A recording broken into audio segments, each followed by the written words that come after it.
राधे राधे बच्चों, आज हम प्रोजेक्शन ऑफ सॉलिड के उसके पार्ट आगे का पार्ट पढ़ते हैं।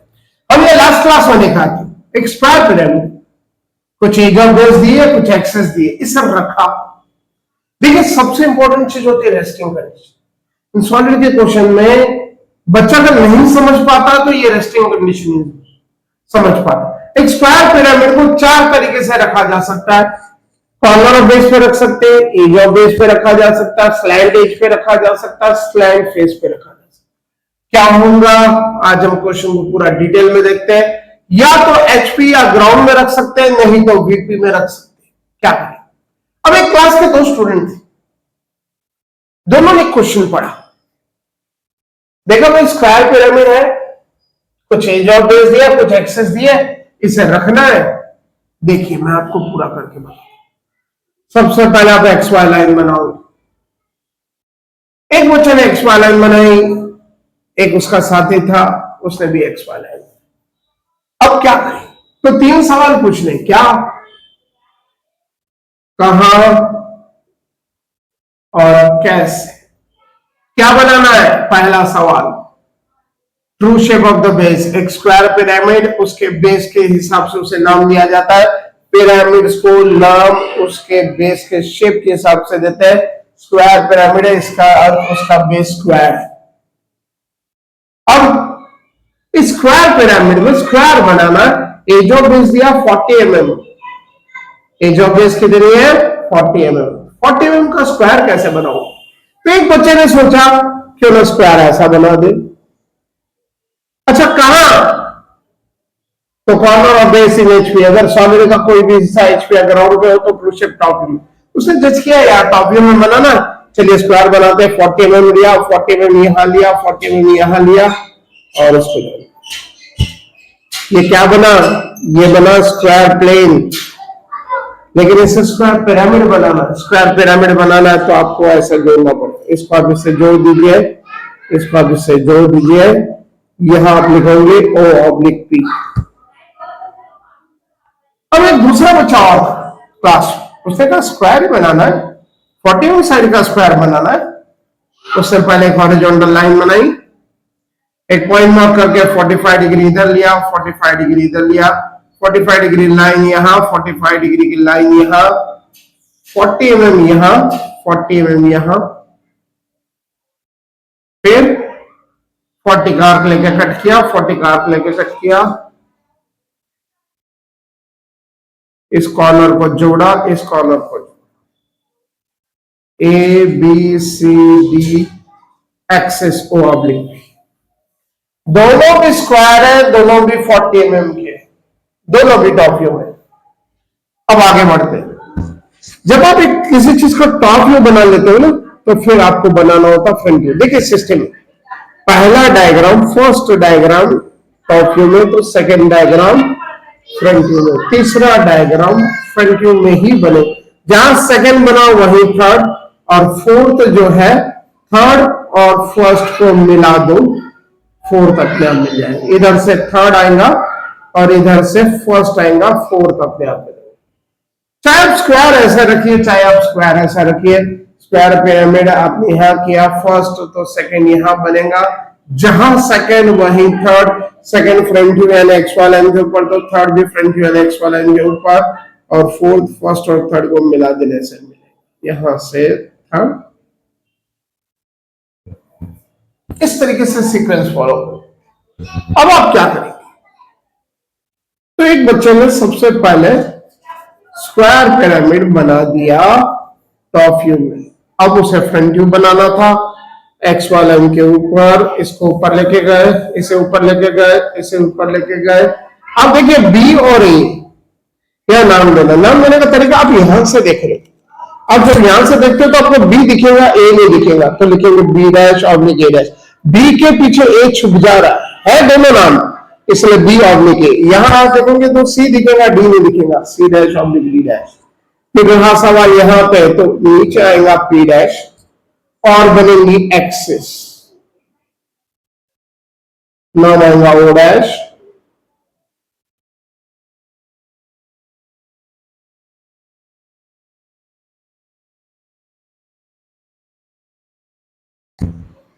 ये बन गया स्क्वायर पिरामिड। अब इस बच्चे ने भी कुछ ऐसा ही किया, इसे भी सेकेंड डायग्राम बनाना था। फर्स्ट डायग्राम को ऊपर लेके जाते हैं,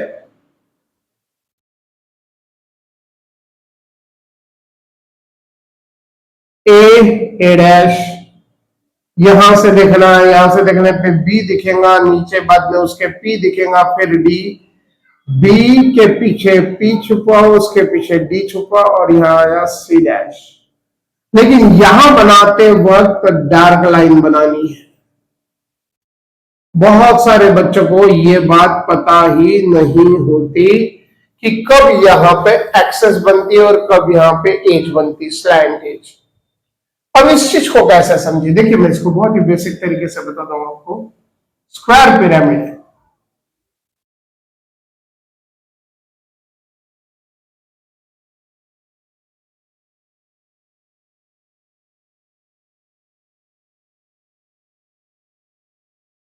ए B C D O P. अब आप यहां खड़े होके देखिए, मैं जैसे बताता हूं वैसे।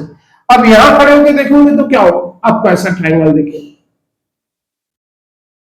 बी के पीछे सी छुप जाएगा तो मैं लिखूंगा बी ऑब्लिक सी, ए के पीछे डी छुप जाएगा तो ए ऑब्लिक डी। तो क्या दिखेंगे, एक्सेस के सामने कुछ भी नहीं है तो एक्सेस दिखेंगी दिखेंगी, एक्सेस दिखनी है ओ डैश पी डैश। वही स्क्वायर पिरामिड है, इसे मैं यहां से देखूंगा। इसलिए बड़ा अच्छा शेर का है, नजर को बदलो तो नजारे बदल जाएंगे। बस आपको यही है, नजर बदलनी। आपने यहां से देखा था, अब आप यहां से देखिए। जब आप यहां से देखोगे तो क्या होगा, जब आप यहां से देखोगे तो ओ डी इधर दिखेगा, ओ बी इधर दिखेगा, और यहां पहले दिखेंगी ओ ए के पीछे पी है और उसके पीछे सी है, ए के पीछे यहां पी है और उसके पीछे सी है। तो दिखते वक्त आपको, आप लिखते वक्त A dash oblique P dash oblique C dash लिखोगे, बी डैश इधर और डी डैश। ये देखिए ये, तो यहां क्या देखिए, डार्क लाइन, क्योंकि स्लैंट एज थी। स्लैंट एज के पीछे एक्सेस और दूसरी स्लैंट एज होगी। यहां आपको एक्सेस दिख रही, क्यों, क्योंकि यहां पे कोई भी स्लैंट एज सामने नहीं आई। बस ये फर्क होता है। जब आप सेकेंड डायग्राम बनाते हो तो आप कंफ्यूज हो सकते हो, डार्क लाइन कहां बनाए और एक्सेस कहां बनाए। अगर आप भाई भी कंफ्यूज हो गए, नहीं समझ में आ रहा आपको बेसिक, एक्सेस कैसे दिख रहे, स्लैंट एज कैसे दिख रहे, तो फिर मैं आपको एक बहुत ही बेहतरीन तरीका बताता हूं, बहुत ही सिंपल तरीका, शायद ही कोई बताए। आप यहां पे मान देखिए, ए बी यहां आ गया, सी डी, यहां पे आपको सिर्फ सिंगल लाइन दिख रहा पी डैश, और यहां O dash. O dash P dash क्या होता है, एक्सेस। आप बिंदास होकर ऐसी लाइन बनाइए, एक लाइन डॉटेड इस तरीके से। ये सिर्फ पी डैश आ जाए तो आपको करना है, यहां देखिए ए डैश नाम आया, यहां सी डैश नाम आया, यहां B dash oblique P dash oblique D dash, यानी सिर्फ पी डैश में, इसके साथ में दूसरे नाम में बिंदास होकर डार्क लाइन बना। करना क्या था, कहते स्क्वायर पिरामिड को कॉर्नर ऑफ बेस पे रखना था। दो बच्चे थे क्लास में, नहीं समझ पाए क्वेश्चन को। एक बच्चे को जो समझ में आया उसने ऐसा स्क्वायर बना दिया, दूसरे बच्चे ने ऐसा स्क्वायर बना दिया। देखिए आपको मैं साफ साफ बताता हूं, अगर मैं पेपर चेक करूं तो मैं तीसरी फिगर देखूंगा, तीसरा डायग्राम पूरी कहानी बता देता है, आपने सही बनाया गलत बनाया। आप कहोगे ऐसा कैसा, तो ये सॉलिड चलता है रेस्टिंग कंडीशन पे, आप रख दीजिए। किसी सॉलिड को काय पे रखना है, कॉर्नर ऑफ बेस पे रखना है, लेकिन तरीका कहता है पहले इसको बेस पे रख दो। यहां देखो मैंने इसको बेस पे रखा, एबीसीडी बेस पे रखा, यहां मैंने एबीसीडी बेस पे रखा। अभी दोनों में कोई फर्क नहीं है, क्योंकि दोनों बेस पे रखे, कैसा फर्क पड़ता है हम नहीं पहचान सकते जब तक तीसरा डायग्राम ना बने तब तक कुछ। अब तीसरा डायग्राम बनाने जाते, अगर एक बच्चे ने ये सॉल्व किया तो C dash oblique D dash, इस चीज को वो एक्स वाई लाइन पे रखेगा, फिर slant edge containing that corner makes 45 degree to HP.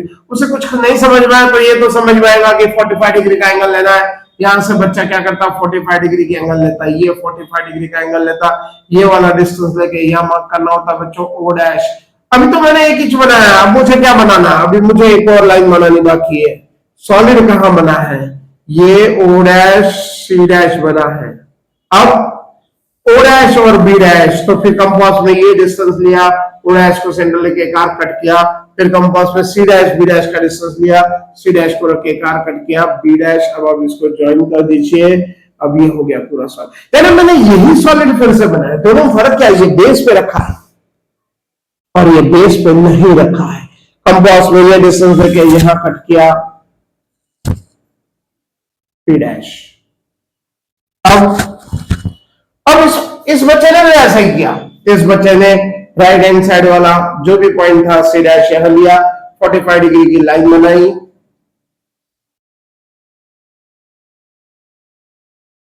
O dash नाम दिया, सी डैश से ए डैश जितना डिस्टेंस लेके कार कट किया, फिर ओ डैश से ए डैश जितना डिस्टेंस लेके दूसरा कट किया और फिर इसको ज्वाइन। अब इसको इससे जोड़ देते, ए डैश नाम दे देते, फिर कंपास में ये डिस्टेंस लेके कट किया B dash oblique P dash oblique D dash.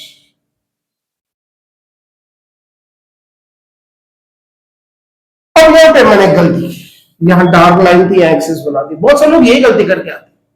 देखिए तीसरा डायग्राम और दूसरा डायग्राम सेम ही है। यहां अगर एक्सेस दिख रही तो यहां एक्सेस दिख रही, लेकिन यहां डार्क लाइन थी तो मैं एक्सेस कैसे बनाऊंगा। तो ये चीजों का आपको ध्यान रखना है। बहुत से बच्चे ये गलती एग्जाम में करके आते हैं और बाद में कहते हैं पूरे नंबर नहीं। अब हम क्या करें, पहला डायग्राम टॉप व्यू में तो दूसरा फ्रंट व्यू में, तो तीसरा फ्रंट व्यू में ही बनाना है। पहला डायग्राम टॉप व्यू में, दूसरा फ्रंट व्यू में, तो तीसरा फ्रंट व्यू में। आप कहोगे सर दो डायग्राम फ्रंट व्यू में बने, दोनों में फर्क क्या है। ये डायग्राम में बेस इसका एक्स-वाई लाइन बैकग्राउंड पे एचपी में, इसमें ये एक चीज पे रखा है। किस चीज पे रखा है यही तो जानने वाले कैसे। तीसरा सवाल क्या बनाना है, स्क्वायर बनाना है। कहां बनाना है, यदि सॉलिड का कोई भी हिस्सा, यदि सॉलिड का कोई भी हिस्सा एचपी ग्राउंड पे होता तो हम ट्रू शेप टॉप व्यू में बनाते हैं, और कोई भी हिस्सा अगर वीपी में होता तो हम फ्रंट व्यू में बनाते हैं। अभी हमने देखा कि corner of base in HP का, तो मैं पहली कंडीशन समझाने जा रहा हूं, कंफ्यूज नहीं होना। ये तीन कंडीशन अभी नहीं बता रहा हूं। Corner of base in HP था, अगर कोई सॉलिड का हिस्सा एचपी ग्राउंड पे होता तो ट्रू शेप टॉप व्यू में बनाते हैं। लेकिन सवाल यह है कि स्क्वायर पिरामिड तो ऐसे भी बनाया जा सकता है और ऐसे भी बनाया जा सकता है। एग्जाम में बनाना होता ऐसा और बच्चा ये बना के आ जाता, तो उसे पता ही नहीं होता दोनों में डिफरेंस क्या है। हाँ स्क्वायर है ना सर, स्क्वायर ही तो है। बनाना होता ये तो बना देते हैं, ये बनाना होता है ये तो बना देते हैं। आज मैं ये दोनों का डिफरेंस बता, बहुत ही बेसिक, बहुत ही गहरी बात। ये अगर आप एक बार अच्छे से बैठ के समझ लो तो मुझे नहीं लगता कोई प्रॉब्लम आपको दिक्कत दे सकता है। अब कैसे पता चले, तो फिर से आते हैं रेस्टिंग ऑन क्या, कॉर्नर ऑफ बेस। ध्यान से देखिए ये क्या है, ये कॉर्नर ऑफ बेस है सी डैश। एक नाम सिर्फ कॉर्नर का होता है। आप कहोगे ये भी तो कॉर्नर है, सी और डी। सी और डी कॉर्नर नहीं है, सी डी एक लाइन है। क्या आपने स्क्वायर पिरामिड को ध्यान से देखा क्या, स्क्वायर पिरामिड होता कैसा है, ये है स्क्वायर पिरामिड। जरा इसको समझ लो। अगर एक स्क्वायर पिरामिड, इसके पास क्या क्या होते हैं, फर्स्ट लेक्चर जिन्होंने मेरा नहीं देखा है वो पहले देख लें। पहले लेक्चर में मैंने पूरी सारी बातें डिटेल में बताई है, सॉलिड के पूरे पार्ट्स डिस्कस किए। A corner of base, B corner of base, C corner of base, D corner of base. एक बेस कैसे बनता है, स्क्वायर है तो चार कॉर्नर ऑफ बेस है। एक कॉर्नर ऑफ बेस दूसरे कॉर्नर ऑफ बेस से जुड़ा, इसे कहते हैं edge of base. Edge of base का नाम ए बी है, कॉर्नर ऑफ बेस का नाम है ए। क्या फर्क है, कॉर्नर एक सिंगल पॉइंट एक नाम आएगा और एज ऑफ बेस एक लाइन है। लाइन के दो नाम होते हैं, 1 2 2 3, A B B C C D. यहाँ क्या है, सी ऑब्लिक डी। कोई बोलेगा सी ऑब्लिक डी मतलब सी और डी कॉर्नर है, नहीं, सी डी लाइन है, ये सी डी लाइन है। यहाँ क्या है, सी कॉर्नर आया, अगर यहाँ लाइन होती तो ऑब्लिक डी कुछ होता। जब सिंगल नाम आ जाए, एक नाम आ जाए तो कॉर्नर ऑफ बेस है। जहां दो नाम आ गए समझ लो वो एज ऑफ बेस। यही होता है, कॉर्नर ऑफ बेस का क्वेश्चन आता है एग्जाम में, बच्चा एज ऑफ बेस बना के आ जाता।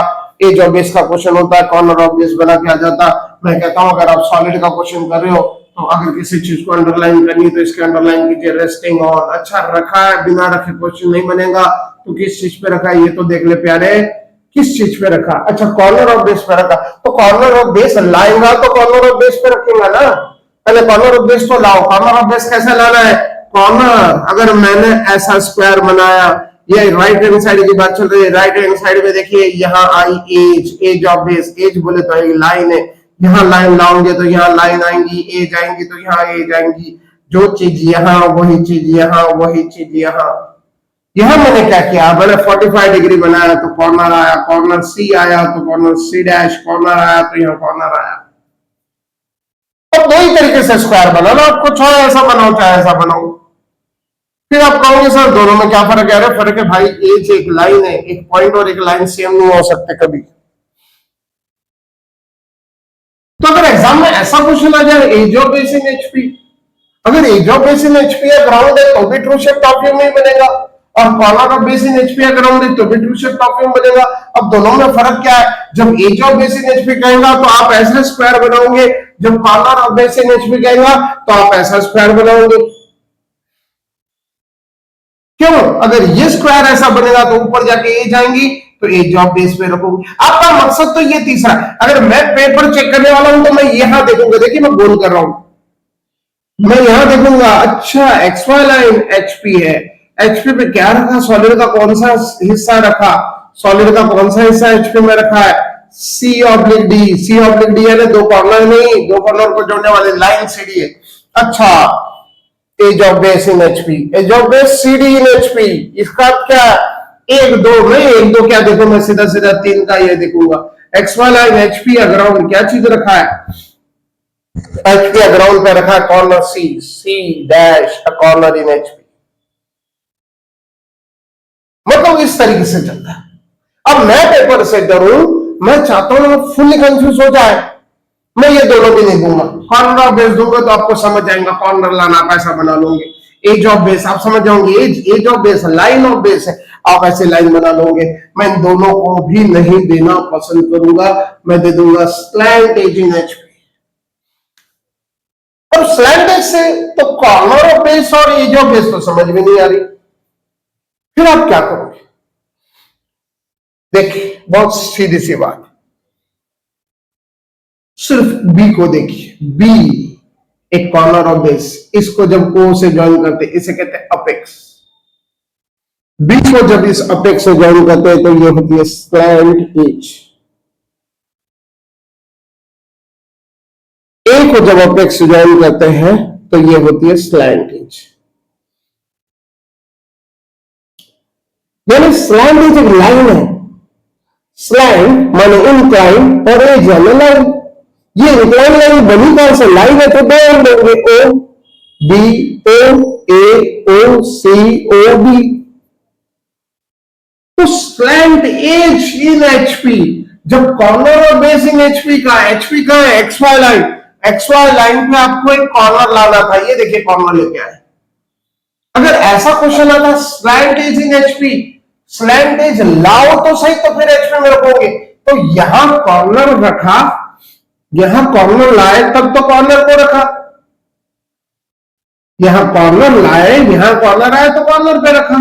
अब स्लैंट एज इन एचपी का तो पहले स्लैंट एज लाओ फिर स्लैंट एज पे रखो। स्लैंट एज लाते कैसे, जब कॉर्नर होता है तो यहां स्लैंट एज मिलती है। अब आपको क्या करना, मैं यहां बना के बताऊं, अब ये स्लैंट एज को ही एचपी में रखना, ये ऐसा ओ डैश सी डैश, पहले कॉर्नर था सी, सिर्फ कॉर्नर और बेस का था, अभी पूरी स्लैंट एज कहते हैं, ये सॉलिड ऐसे बनेगा।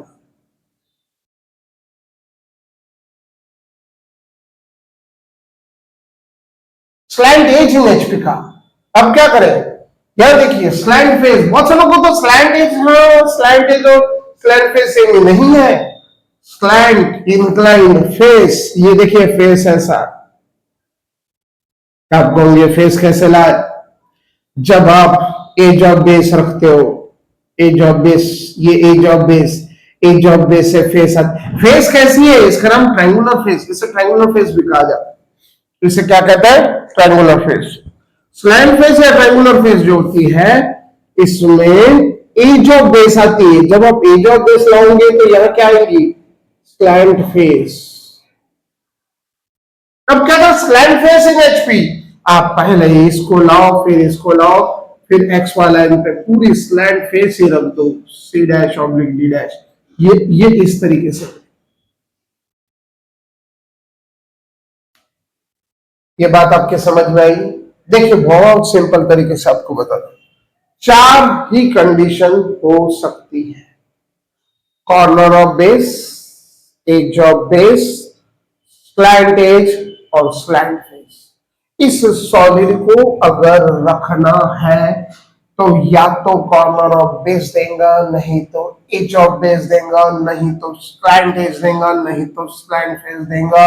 जितनी गलती तुम करोगे उतनी पहला डायग्राम बनाने में करोगी। मैं आपको कुछ समझाता हूं। आज अगर आप ये बात यहां से समझ के गए तो मेरा दावा है सॉलिड का क्वेश्चन तो आप गलत नहीं करोगे। जिस बंदे ने सॉलिड को समझ लिया उसे सेक्शन ऑफ सॉलिड और डेवलपमेंट ऑफ सरफेस दो चैप्टर आने ही आने हैं। किसी भी यूनिवर्सिटी का क्वेश्चन रहने दीजिए, इनमें यही विशेष है, कंडीशन शर्त दी है, आप शर्त को समझिए। जिस बच्चे ने शर्त समझी, क्वेश्चन को ध्यान से पढ़ा, उसे कोई दिक्कत नहीं जानी। क्वेश्चन में क्या दिया है इसे आप अच्छे से पढ़िए।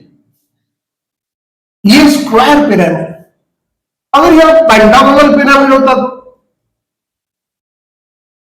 क्या फर्क है, जिसका बेस स्क्वायर,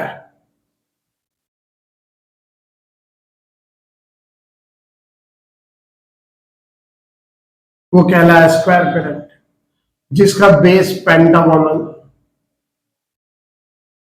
क्यों भाई, पेंटागोनल हो गया तो कुछ खास हो जाएगा? कुछ नहीं। बेस तो इसका भी है, इसका बेस है ए बी सी डी, इसका बेस है A B C D E.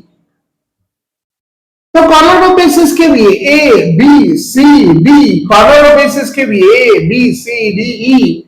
इसमें क्या है, एज ऑफ बेस है A B, edge of base B C, edge of base C D, edge of base D A, edge of base, इसमें 5 edge of base, A B B C C D D E E. इसमें भी slant edge है O A, slant edge O B, slant edge O C, slant edge O D. इसमें O A O B O C O D, पांच स्लैंड। इसमें slant face है O A B, O A B slant face, O B C slant face, O C D O D A. समझ में आ रहा बच्चों, स्लैंड face और स्लैंड as, इसमें 5। अब मैंने आपको एक क्वेश्चन दे दिया कि पेंटागोनल पिरामिड, पेंटागोनल पिरामिड को एज ऑफ बेस पे रखो, आप कैसा करो?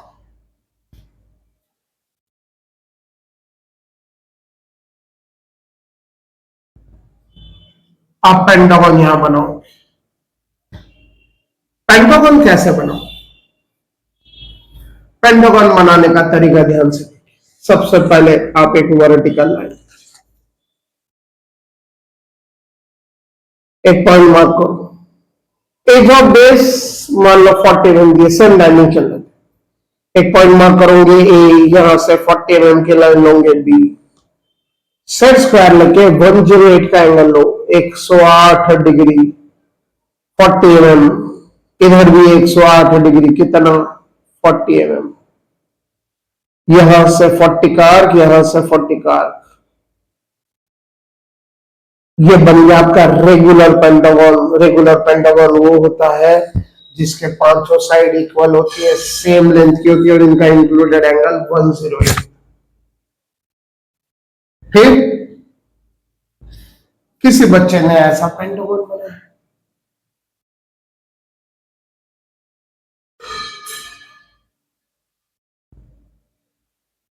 वर्टिकल लाइन,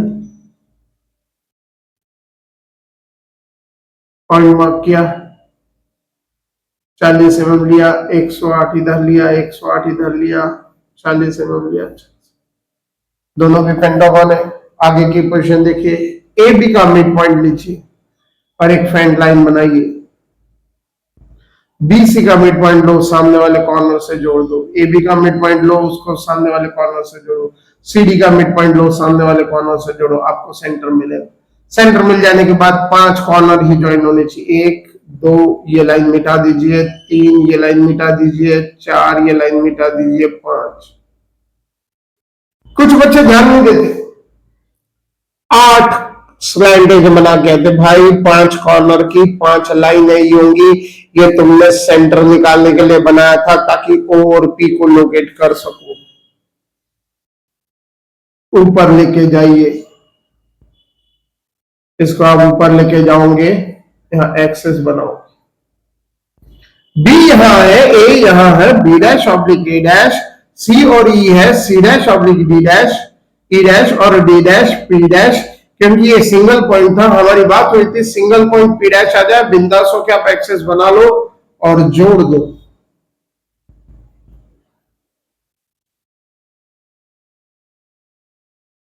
पहला डायग्राम टॉप व्यू में तो दूसरा फ्रंट व्यू में, दूसरा फ्रंट व्यू में तो तीसरा भी फ्रंट व्यू में। तीसरा बनाने जाओगे तो आप रेस्टिंग कंडीशन पे आ जाओगे।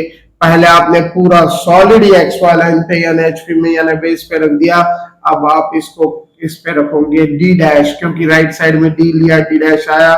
आप इसे इंक्लाइन करके बनाओगे। अभी अगर कोई पूछे ये किस पे रखा है, आपके पास क्या आंसर होगा? आप कहोगे सर डी पे रखा है। डी कॉर्नर का नाम है बच्चों, ये कोई साइड नहीं हो सकती, डी साइड नहीं हो सकती। सीडी होता तो ये कॉर्नर न होते हुए ए जॉइंट। अब किसी ने पेंटागन ऐसा बनाया, नाम देते ए बी सी डी ई। क्या करें? इस साइड का मिड पॉइंट ले, सामने वाले कॉर्नर से जोड़। इस साइड का मिड पॉइंट ले, सामने वाले कॉर्नर से। साइड का मिड पॉइंट ले, सामने वाले कॉर्नर से।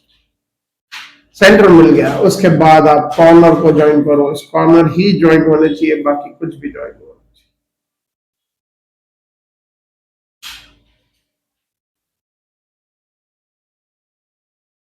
5 कॉर्नर ज्वाइन कर दिए, एक्सिस बना दी।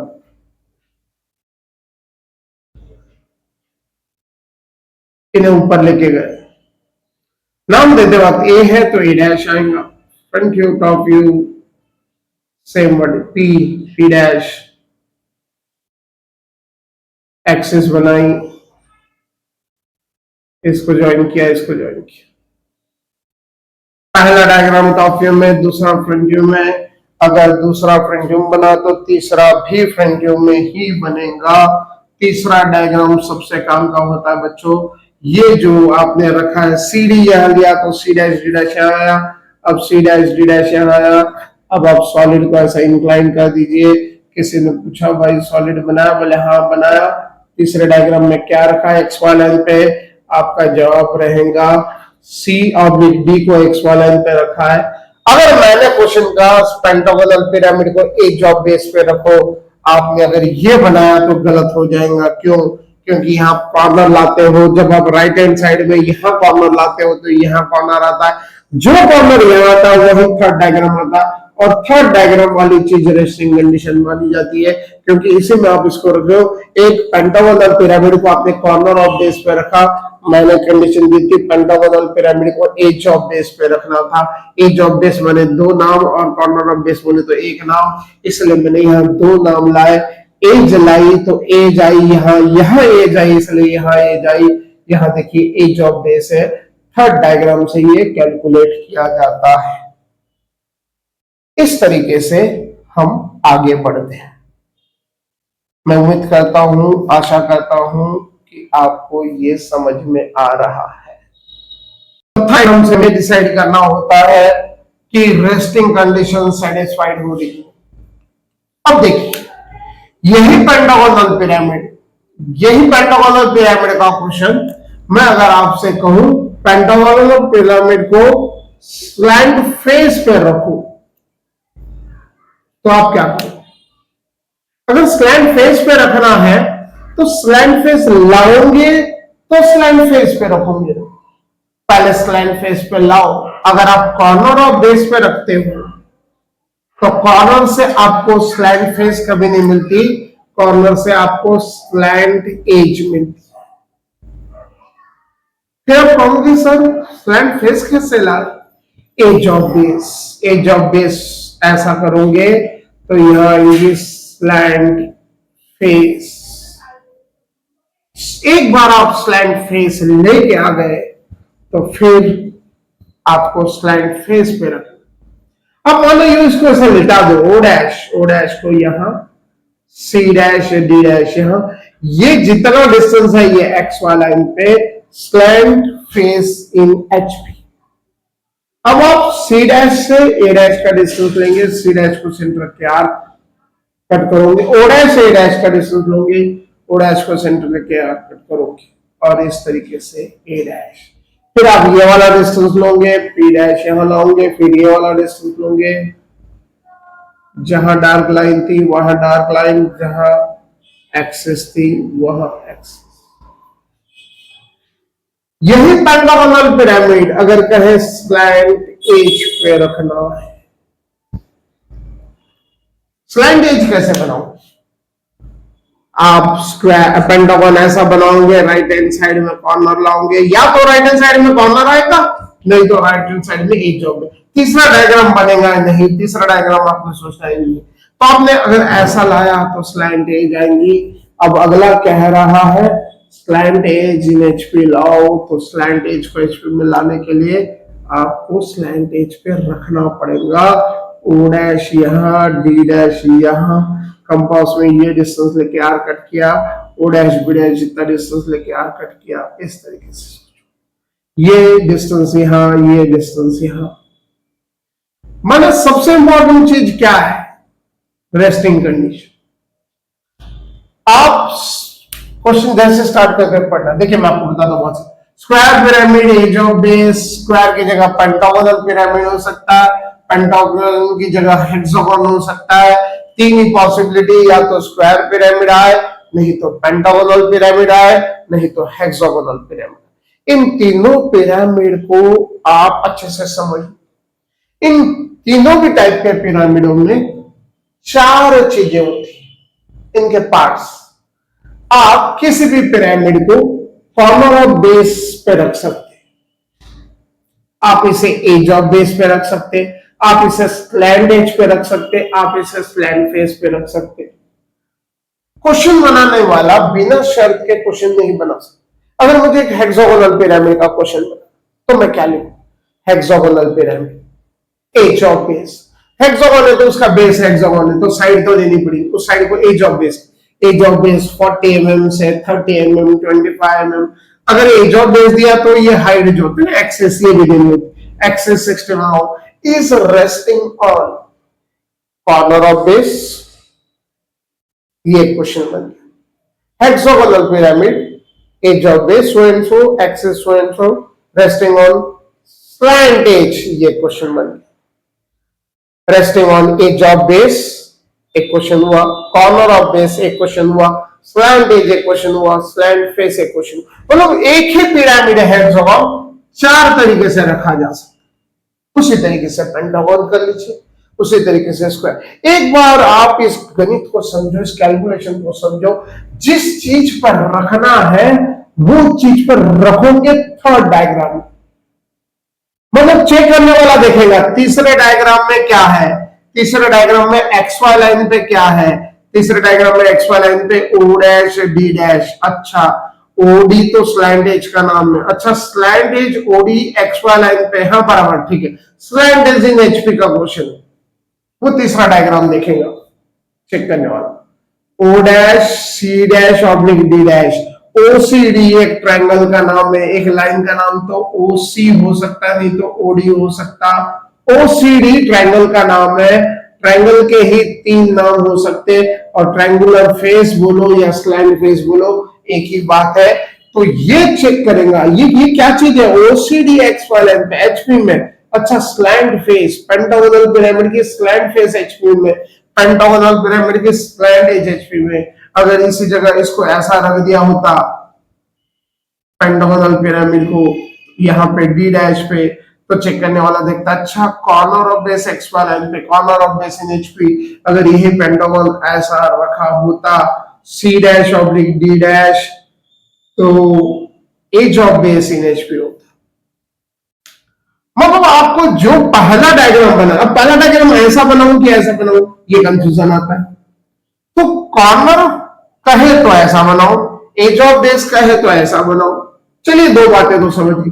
स्लैंट एज और स्लैंट फेस का क्या चक्कर है, जब कॉर्नर ऑफ बेस लाओगे तो स्लैंट एज आएंगी, जब एज ऑफ बेस लाओगे तो स्लैंट फेस आएंगी। तो स्लैंट फेस के लिए आपको याद रखना पड़ेगा, ऐसा बनाना पड़ेगा एज ऑफ बेस, और स्लैंट एज के लिए आपको कॉर्नर ऑफ बेस लाना। मैं उम्मीद करता हूं आपको ये बेसिक समझा। मेरे इसके बाद जो आने वाला वीडियो है उसमें आपको कैसे सॉल्व करना है विथ कंस्ट्रक्शन पूरा मैं डिटेल में बताऊंगा। Good bye.